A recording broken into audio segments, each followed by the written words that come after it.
Келесі жылдың ортасына қарай Қазақстанда кәсіпкерлерді мүшелікке өтуді міндеттейтін ұлттық палата құрылады. Қазіргі таңда заң жобасы әзірлеу жұмыстары қолға алынды. Мемлекет басшысы мен үкімет бұл бастамаға қолдау білдірді. Бұл туралы Астанада өткен Атамекен одағының төралқа отырысында айтылды. Сонымен қатар ұлттық экономикалық палатаның төралқа төрағасы Тимур Құлыбаев қазақстандық мазмұнды ұлғайтатын кез жетті деді. Әсіресе еліміз кеден одағына өтіп, дүниежүзілік сауда ұйымына қосылғалы отырған тұста кәсіпкерлерді қолдаудың ендігі бағыт-бағдары қандай болуы тиіс.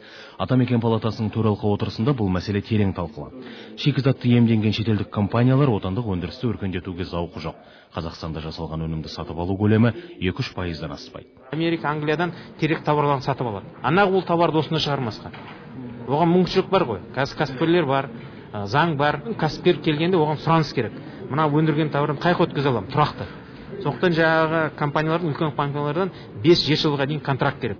Ел кәсіпкерлерін бір тудың астына біріктіру бұл да маңызды. Қазіргі кезде 800-ге жуық қауымдастыққа тек 10 мыңнан астам іскер топ өкілі қосылған. Ал Қазақстанда бизнеспен белсенді шұғылданып жүрген 700 мың адам бар. Енді соларды бір палатаға топтастыру заман талабына айналып отыр. Айта кету керек, міндетті мүшеліктің жарнасы шағын бизнестен алынбайды. Ал ірі кәсіпорындарға оның жылдық көлемі $20,000 шамасында болмақ. Сол теңгенің есебінен әр аудан орталығынан жаңа палатаның филиалын ашып, сондағы шалғай жерде қиналып жүрген бауырларымызға көмектесуіміз керек. Юристер көмектесу керек. Жаңағы керек салығын көмектесуіміз керек. Сосын тауарын шығарған өндірім қайқа сата алады, соған көмектесу керек. Үкіметтің құзырындағы кәсіптік колледждер палатаның басқаруына берілуі ықтимал. Осылайша кәсіпкерлерге өздеріне қажетті мамандар даярлау мүмкіндігі туады. Дархан Әбдуахит және Марат Диханбаев, Хабар агенттігі.